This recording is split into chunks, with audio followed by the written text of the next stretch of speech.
Here are a couple of things I want to show you. That's why I've zoomed out a little bit. So let's say the analysis period was 15 and I press save and refresh. After I change it to 15, you'll see that it'll expand up to another 15, another 5 years, and so will all your calculations that follow that. It will expand all the way to it. If I change that back to 10, let's change that back to 10 and press save and refresh. Everything gets scaled back down to the 10 years. That's what I want to show you.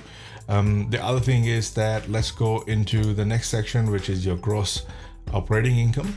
Now you see that 4%? That 4% is coming because over here in our assumptions, annual gross rent escalation, we put that in as 4% because what we are trying to do is escalate the rent year on year by 4%. However, there is an option where if I was to change that to zero,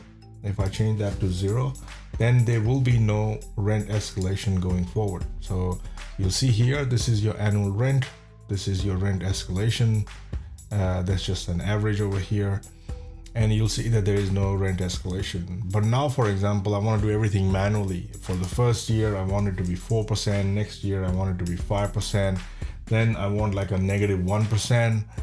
Because for some reason the rent fell down and the market was wasn't as buoyant, and then you can put in some values that you want here. I'm just going to quickly put them there.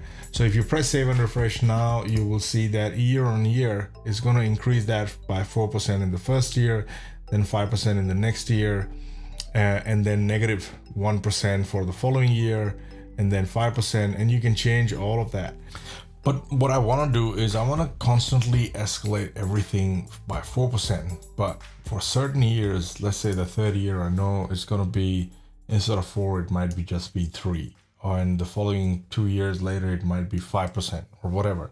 So you can model all of those things by just entering those values here. Press the save and refresh button, and you will see that where you have 0, it will start increasing the rent by just 4%.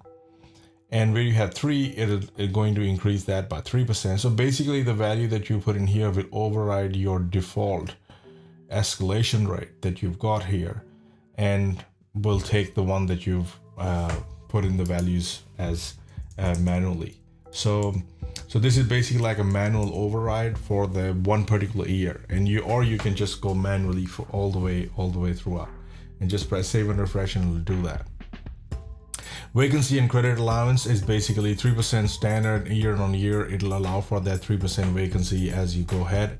Other income, if you have other income, for example, the same property, you might have a vending machine and you make some income from the vending machine, or laundromat, or any other service that you might provide on top of that you charge separately, or for parking, for example. You can add those here. You can add those in manually, and those income will then get added to your main effective gross income. And this is basically EGR, which is effective gross income monthly, based on total area divided by the total area divided by the rentable area, so that you get a snapshot of what that whole income or the gross operating income is coming out to be for that property. So that's gross operating income.